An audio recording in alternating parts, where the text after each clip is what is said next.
Hello everyone and welcome to the channel. My name is Cordamt and we are about to start a new video series for Pillars of Eternity.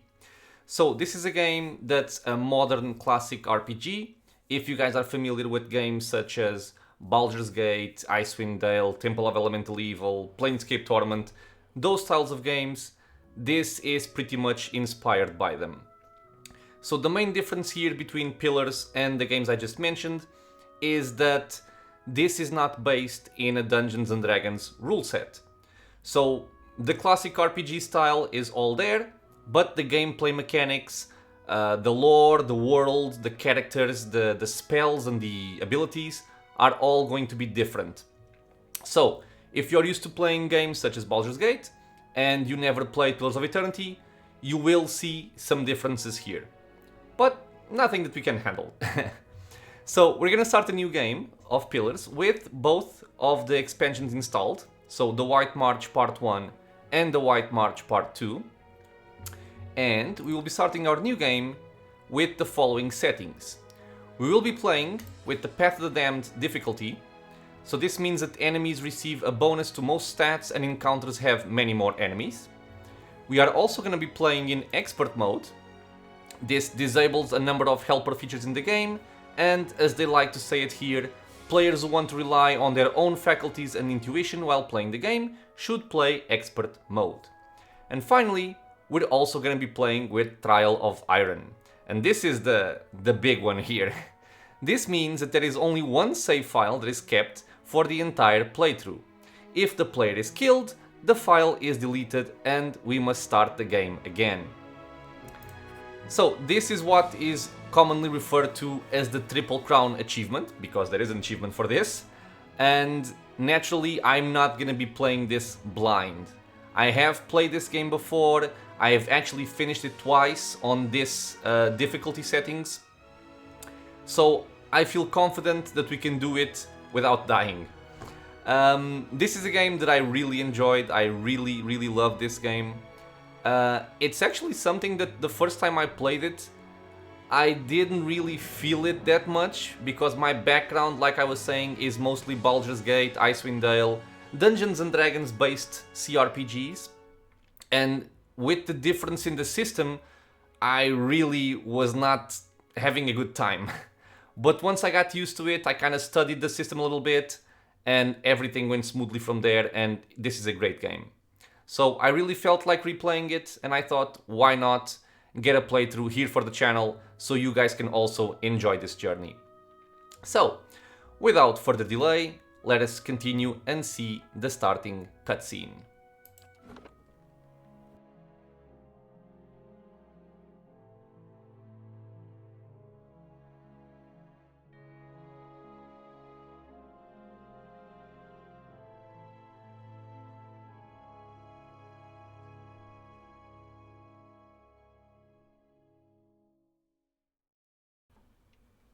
It's a tiny cinematic.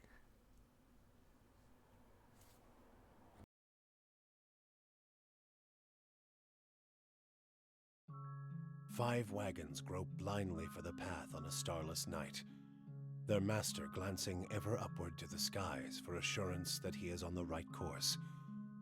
A dim lantern his only protection against the encroaching darkness. But the skies bring no comfort, shining no light, betraying no hint of what they know. The caravan carries travelers bound for the frontier hamlet of Gilded Vale, you among them, where a local lord has offered land and wealth to settlers from abroad looking for a fresh start. You have taken suddenly ill, sweating and shivering, and one of the other travelers signals for the caravan master to stop on your behalf. He pulls up just in time to avoid plowing into the trunk of a fallen tree that bars the way ahead. You will go no further tonight. Okay, so this is our background here for the game. We are traveling in a caravan and we have fallen suddenly ill. So, who are we? And now we have our character creation screen.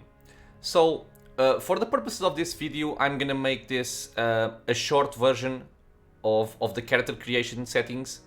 I will make a separate video with further details on my choices, the several different changes we have here, what the races mean, the attributes, all those things. I'm gonna go into more detail in a separate video for anyone who's interested in getting to know, you know, the system in more depth.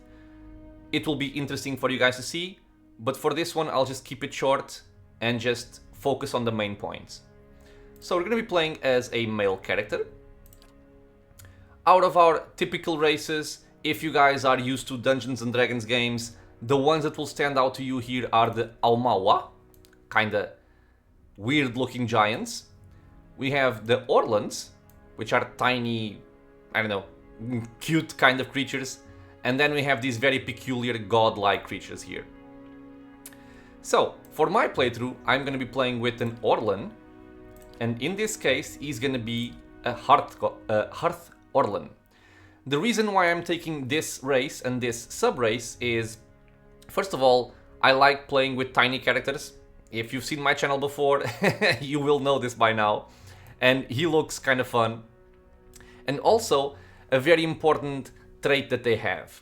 So this particular sub-race has minor threat. This means that when he is attacking any target that is also being targeted by a teammate, Earth Orlans convert some of their hits into crits. Now, why is this important? Because we are going to be playing as a rogue. This is actually a class that I don't usually pick in classic RPGs, but I do enjoy the thematic and the way it functions here in Pillars of Eternity, so this is the class we're going to be taking. So like I said, this here is important because the game plan here is to have someone that's stealthy, he's sneaky, he doesn't really get into the middle of the fight, he's going to be a ranged rogue, he's going to be shooting from afar, and relying on positioning abilities, extra mobility, stealth, invisibility, in order to strike when the moment is right, strike as accurately as possible and as damaging as possible. So converting hits to crits is definitely an upgrade for us. So just some main points here about the rogue. Important thing here is rogues have sneak attack, so this isn't a surprise to anyone. The way it functions in Pillars is it applies bonus damage to the rogue's ranged and melee weapon attacks when the target has any of the following afflictions: blinded, flanked, hobbled, paralyzed, petrified, prone, stuck, stunned, or weakened. So there are various ways in order for us to enable sneak attacks. And it also applies to any target the rogue strikes with a weapon within the first 2 seconds of combat. This will be particularly interesting when we have multiple weapon sets and we can have something like a very high damage but also very slow weapon in one of our weapon slots, where we can have an opening volley of extreme damage and then swap to another weapon for more consistent damage. And the initial volley is going to be counted as a sneak attack. Then we also have our skill bonuses here in stealth and mechanics. This just means we can reach our opponents while hidden and get closer to them before we are spotted. And mechanics is our disarm trap and lockpicking skills. In terms of our physical attributes, we have our endurance and health. They are both very low. Our accuracy is very high, and our deflection or defenses are quite low as well. So this all plays into the style of having a nimble character that's mostly playing as an assassin. You're not really meant to be getting hit. If you're getting hit, you're gonna die. Okay, so in terms of our abilities here, we have Crippling Strike, which we have available for us 2 per encounter. This will simply make the enemy have its dexterity reduced, movement and reflex saves reduced as well. And Blinding Strike is very similar, except this time it blinds. So accuracy is reduced, perception is reduced, movement, reflex and deflection also reduced.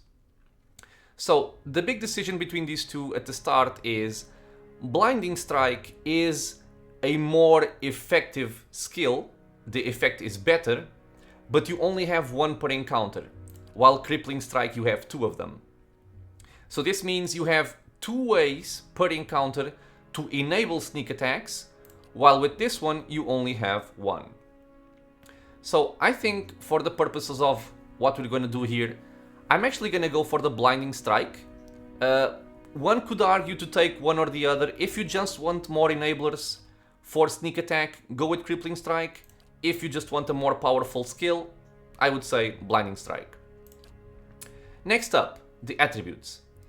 I will not go into a lot of detail on any of these. That will be for the separate video that I make regarding my character creation. I'm just gonna say that I will be wanting to hit as hard as possible, and as such I'm going to increase my might. My constitution I am going to dump, because like I said, we are supposed to be playing from an advantageous position, so either stealth, being far away in the backline, using mobility skills or positioning skills, so I don't really want to get hit in the first place. Another thing to consider is that constitution, and all of these in fact, this works on a percentage base. So since my rogue already has very low baseline stats in terms of defenses, lowering this doesn't really make much of a difference, honestly.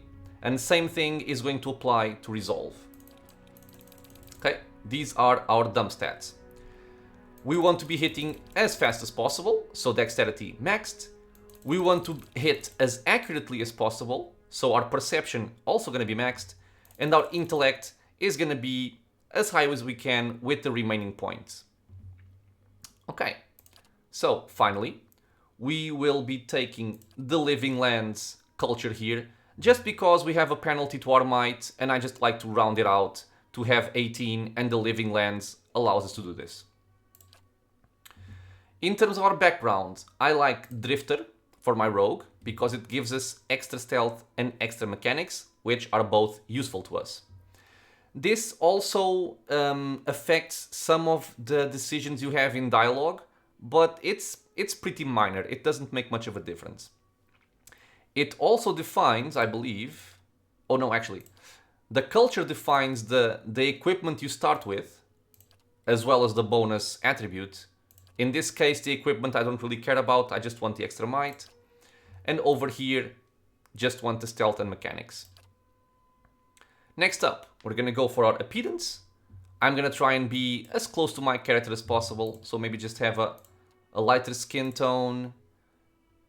And I like this head, it's more threatening.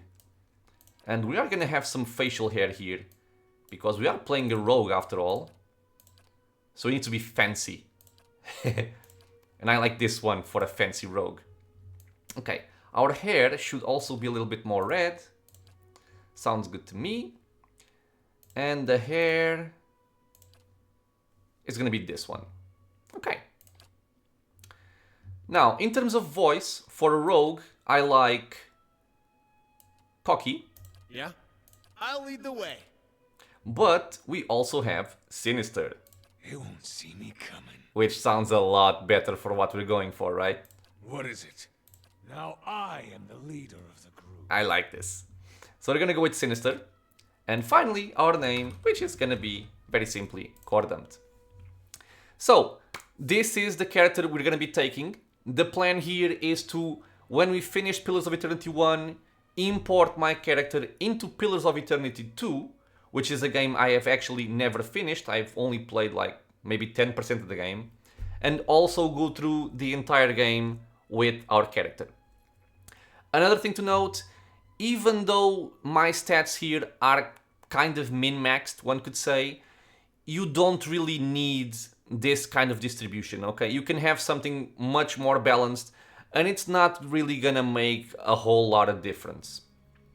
For those of you who might also be curious, I am gonna be playing the entire game with the story companions, maybe with the exception of one character. But for the most part, I'll just be playing with the story companions, so there will not be any kind of min-maxing in terms of custom companions. With all this said and done, like I said before, if you want more detailed, in-depth information about what I just did here, my race, my class, my attributes, You will find another video uploaded today as well and made public today explaining all these things. Let's go. The Gilded Veil.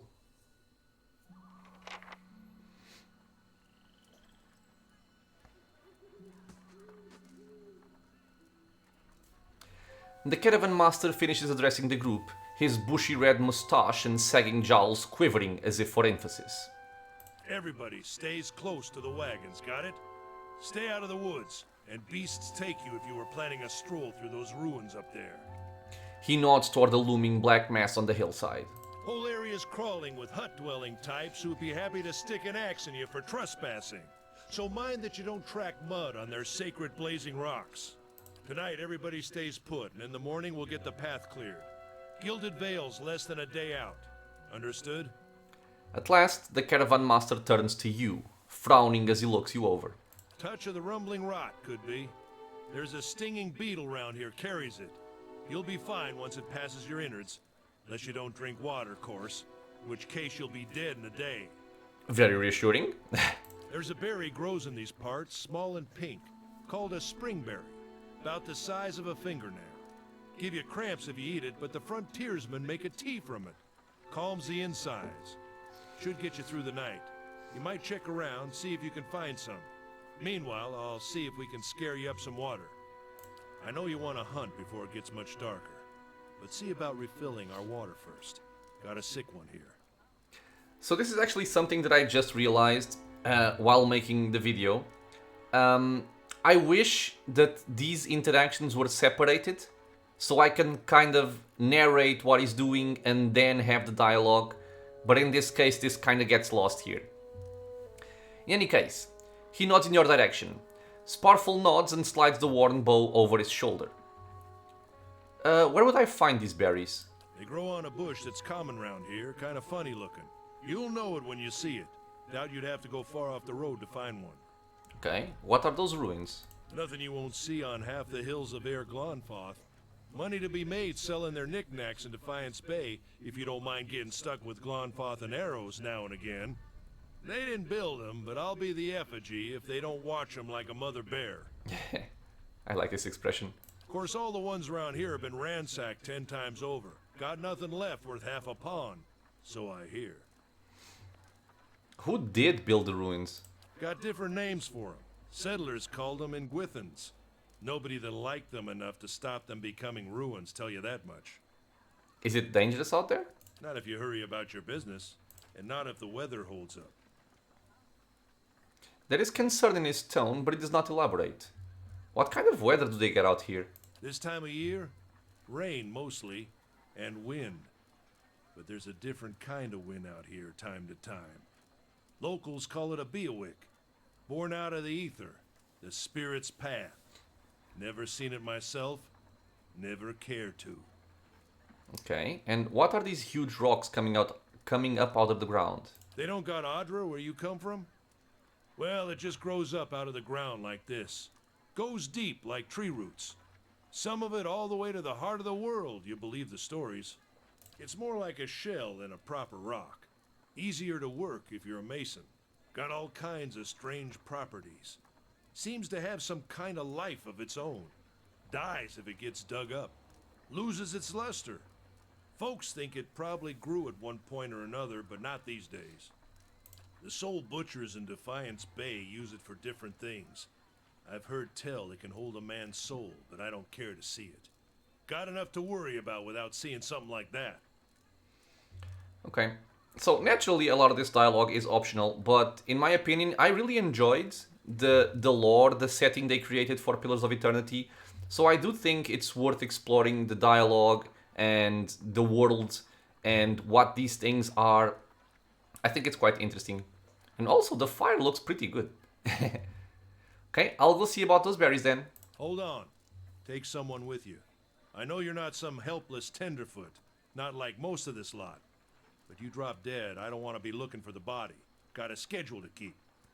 He scans over the travelers, resting his eyes at length on a sturdy, armor-clad woman who has spent the journey's night sleeping on uneven ground without blanket or pillow. Kalisha. Kalisha! The woman looks up on her own time. He needs to find some springberries. Watch that he doesn't drop dead. No promises. I feel very happy. What kind of guide says something like that? Kind you can afford. Don't listen to her. You're in good hands. And I pay too well, if anything. Off with you. Hayden should have supplies. See that you're equipped before you head out. We're in harsh country. Get your berries and hurry back. And if you get so much as a tickle of wind, you drop everything and you run. Something in the air tonight. If it's a Beawick, we'll shelter in the ruins. Hut dwellers be damned. Okay. You heard the man. Let's get going before you keel over. So they are worried about resting in the ruins because the locals here are kind of protective of them. These tall glass green pillars appear as if they have sprouted from the earth. The flickering fire, god damn it, sets shadows dancing within. As you wish. Okay. So we are starting our play here with myself as well as Miss Kalisha. What you need? And this lady here is a fighter. So where can I see this? Let me see if I remember. It's been some time since I've made my previous playthroughs. So she is a level 1 fighter. And these are our stats. It's not very important for what we're doing here. And nothing fancy as this is still level 1. In terms of our gear. There's something I need to do. So we have this friend here. The giant miniature space piglet. This is naturally a reference to Boo from Baldur's Gate, which I love. This tiny titanic pig has an otherworldly appearance that seems to be at odds with its endearing behavior. It follows you dutifully and requires nothing in return save companionship. Aww. So you can take this and just set it over here and we have a companion for our journeys. And then we also have this Gon's Pledge, which is just a ring which grants Gon's Pledge, plus 15 endurance. We can also use this, why not? And now let's see, we have a spear, and one thing to note about the different weapon types is that they all have a particular trait. In this case, the spear grants you extra accuracy. It deals piercing damage. This is important because, like in other RPGs, you have several types of damage. Enemies will have several types of resistances, as well as yourself. You have armor that's more resistant against piercing, other armor against blunt damage, all those things. So we have plus 5 accuracy here, and then we also have our medium shield, which gives us 12 deflection, but a negative 4 accuracy penalty. So for now, like I said, I don't want to get hit. So I am gonna go with just my primary weapon, my spear, and if you'll note, we're gonna have 57 accuracy instead of 41, which is a very big boost. Our defense also gets kinda crappy, but let's see what we can do here. There's our piggy, he's very cute. What is it? And let's start by lockpicking stuff. It's finished. We are a rogue after all. We have a potion of minor endurance, which can come in handy. We have the wooden clothing and a lockpick. As you wish. And I'm not gonna swap my armor just yet. So we are using medium armor, which gives us damage reduction of 7, but it also gives us recovery speed of negative 35%, which means we act slower. So I could just swap for my light armor here. I would go down to 0 damage reduction, but we would attack a lot faster. This is something I'll do once I get a ranged weapon. Another container. Anyone need supplies? I've got sundries for sale. What do you have? You see a man wearing simple but mostly neat clothes. He's transfixed, however, by a ragged tear in the seam of his tunic. Brought a whole wagon full of goods to sell, but not enough shirts for the road. He scratches one cheek with his knuckles. It's covered with uneven stubble, as if he hasn't quite gotten used to shaving on the road. Say, is there anything you need? I've got some basic traveling supplies for sale if you'd like to take a look. Who are you? I'm a trader, originally from the Adir Empire, but I've been trying to establish new business out here. Life on the road has brought some unexpected challenges, to be sure. And I'm sure you've noticed how prickly the locals can be. But we're here to make the most of things. right? We might as well try. My thoughts exactly. Something else you need? Looks like we're settled for the night. Okay, let's see what you've got.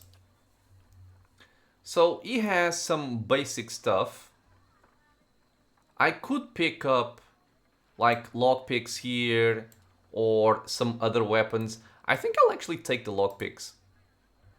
Because let me just check. If a lock is slightly outside the range of a picker's expertise, some lockpicks may be sacrificed in the process for opening it. So this will allow us to get into some more, you know, chests, doors, whatever. Let's get one more. Just one. And done. Okay. Actually, let's get some more lore here. So, Looks like we're settled for the night. tell me about the Adir Empire, because this is all new for us, right? It's not as big as it used to be, but it's still big. The mainland is a continent northwest of here, but the colonies used to include Raed Saris and the Deerwood. About 150 years ago, Deerwood won its independence from the Empire. A fact our companions are quick to remind me of. And why did you move all the way out here? Because it seemed friendlier than Raed Saris? My brothers took over the family mercantile business a few years ago, and there wasn't enough for me to do back home. I moved out to try and expand. Fair enough. He shrugs. Deerwood is a former Adir colony, so it seemed like a good place to start. And as much as I admire the Red Saren's work ethic, they've always struck me as a little fanatical. Okay, well, sounds reasonable enough. Out here, I'm just taking it one day at a time. Okay, my friend, we would better be going. This is Sparful. I'll have your water soon enough. Stream's not going anywhere. Yeah, this is the guy the caravan master tasked into getting us some water. We have some plants, but this is not what we need. This path winds through a narrow canyon back the way you Shouldn't came. stray too far. Okay. Grooves in the road mark the passage of hundreds of caravans. Let's check by those outcroppings. Okay, so something you should kind of always do, especially if you're playing in higher difficulties. If you don't know where you're going, stealth up, okay? Just use scouting and investigate. In this case, like I said, since our rogue is very, very squishy, we want our enemies to focus on my fighter here. So they still cannot see her. Now they can. Okay. We're gonna start the fight. Go for him. And we're just gonna be fighting here, and I'm gonna reposition my rogue behind this wolf so that we can apply flanking to him. Flanking means our strikes count as sneak attacks, which is where our damage is coming from. Okay, one down, go for this one. We can also try and knock him down. He is knocked down, he's prone, and he's dead. Okay, so this is an example of, you know, just overall good positioning of your party members, especially if you have something squishy like a rogue. This is it. And we have our spring berries.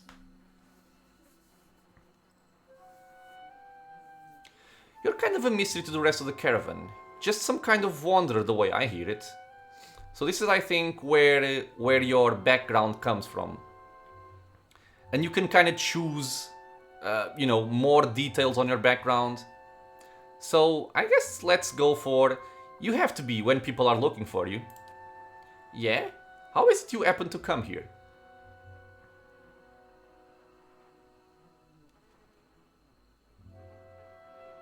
I crossed dangerous people. I couldn't stick around. You do what you can to survive. What else can someone be expected to do? Kalissa breathes in the surroundings.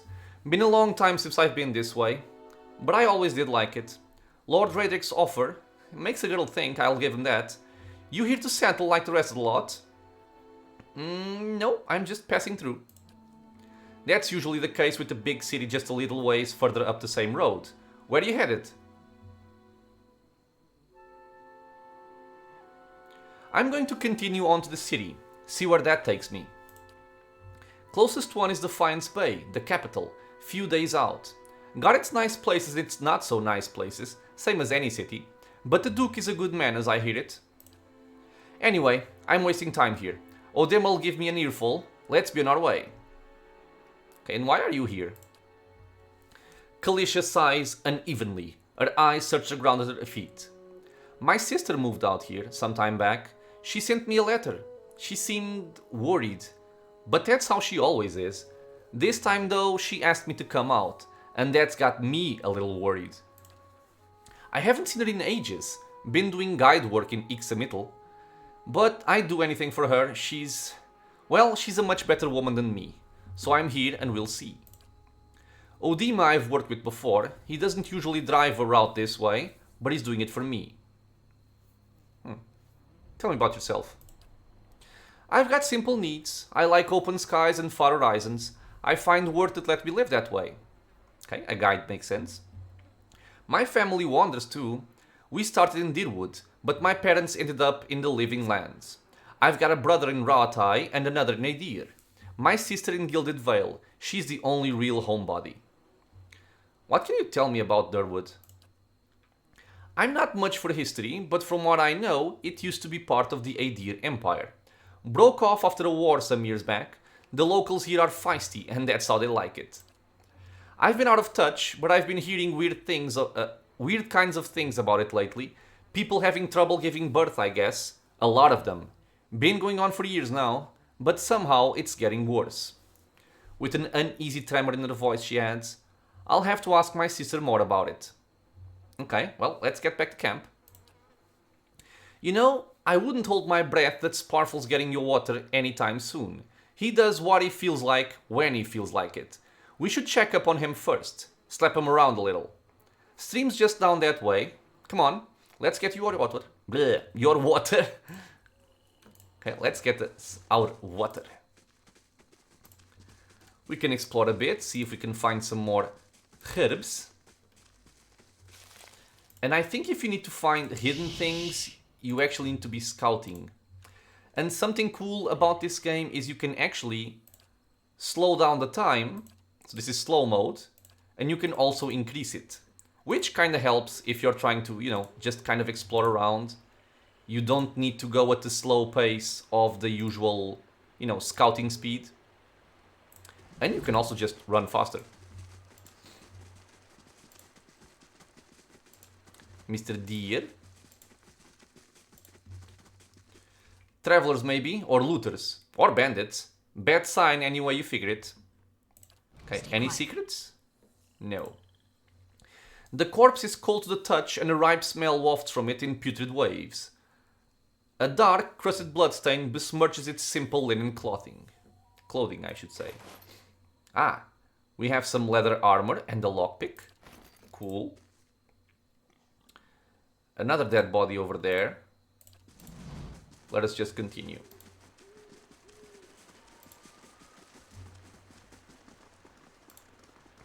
What a surprise. Sparfle went hunting. At least he left the water skins. Come on. Okay. You crouch at the riverbank and dip your water skin into the cool water while Kalissa waits nearby, keeping watch. As you rise, you notice her look up sharply towards the tree line. We have gained an item, a full water skin. I actually really enjoy these screens, to kind of set up the story. It's also something done in Pathfinder, which I actually enjoy.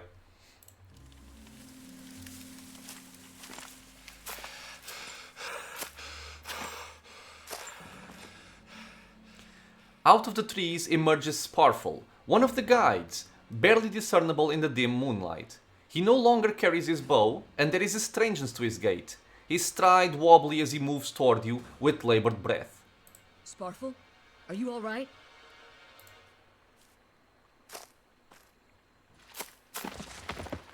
Sparfle's toe catches on a rock, and he collapses forward in a heap, the feathered shaft of an arrow planted between his shoulders like an enemy flag.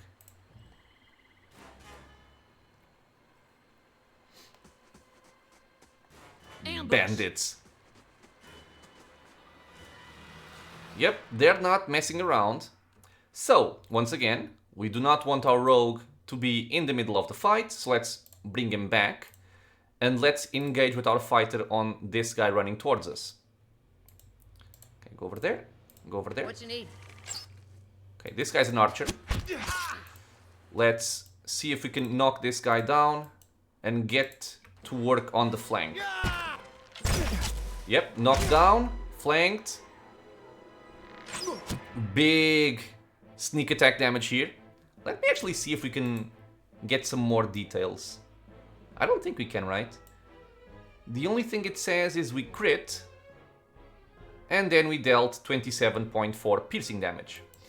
Okay, easy enough. Let's go for this one. Same thing, I want to move my character back to provide flanking.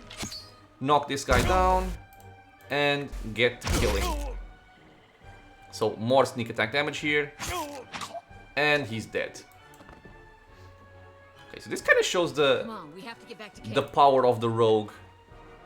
We now have our first ranged weapon and some money. We have our water, but I want to explore a little bit further. We have some mushrooms here.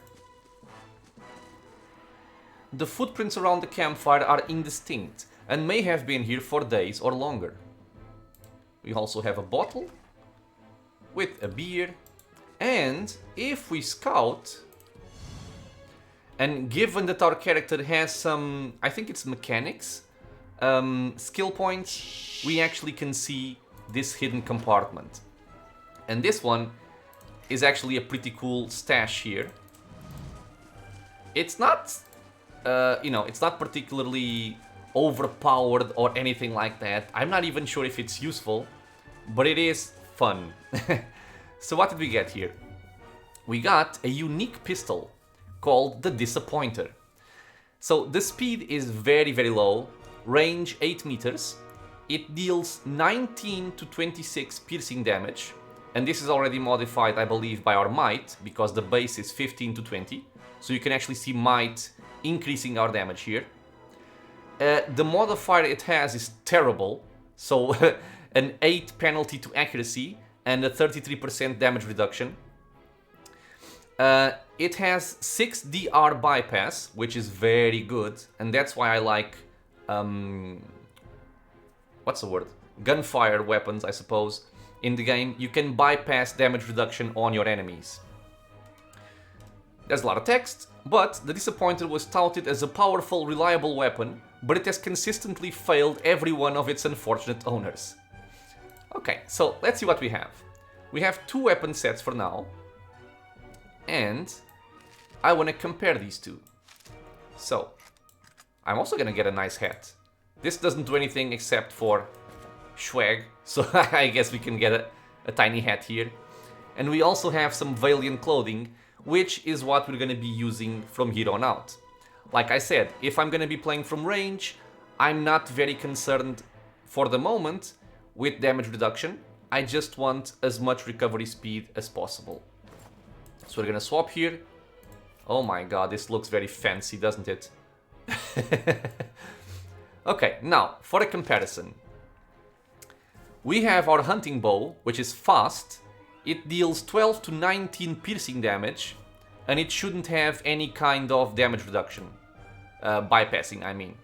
Yeah. Since we are now just fighting pretty much regular enemies, I don't really have a need for the extra damage reduction bypass, so we're gonna stick with our bow, which attacks a lot faster. Let's continue.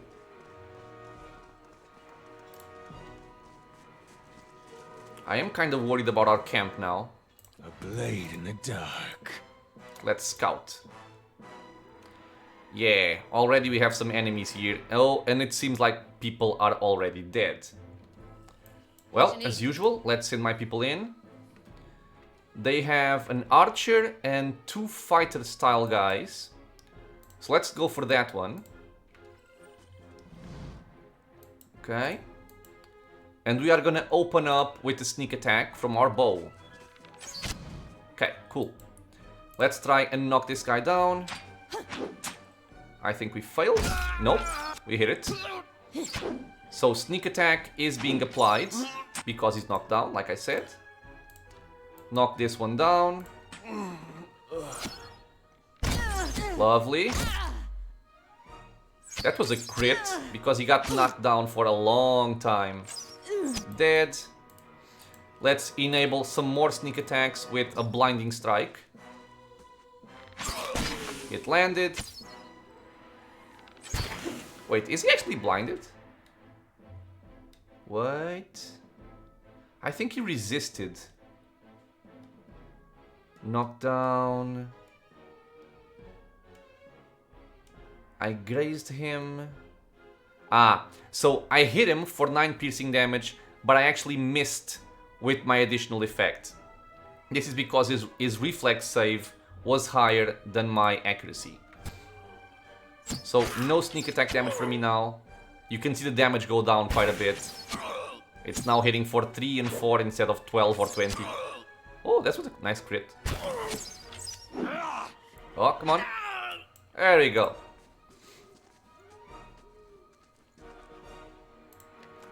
Okay, we're gonna pick up our loots here.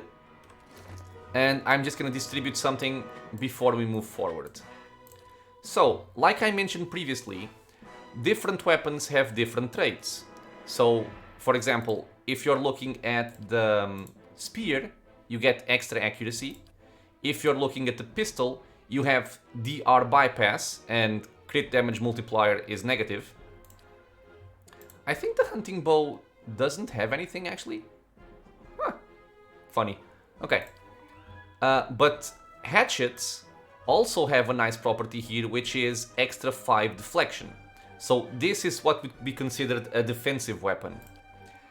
Kalisha is using a battle axe, which has a plus 0.5 to crit damage multiplier, so quite good in terms of damage. But for right now, I just want her to tank as much as possible. So I'm gonna instead give her 2 hatchets. And if you compare, let's say I was gonna be using a one-handed axe as well as a shield, she would have 45 deflection, but only 28 accuracy and only 1 attack. While using 2 hatchets, she has 43 deflection, so almost the same thing as using the shield, but we have more accuracy and 2 attacks. This is gonna be our build from here on out. Now, what remains to be done here is actually to go and check out our main camp, but it can take a little while, so I think I'm gonna stop this episode here, and we're gonna pick up on this spot on the next one. Check out what happened to our friends and see what are our next steps. So, as always guys, thank you so much for being here with me in the channel, watching this first video for Pillars of Eternity. If you guys have any questions, suggestions, anything at all, leave a comment below. If you want to get notified about other videos coming to the channel, feel free to subscribe. It's a free and easy way to support my channel, and videos are coming out every single day. And I hope to see you guys in the next one. Until then, stay safe everyone.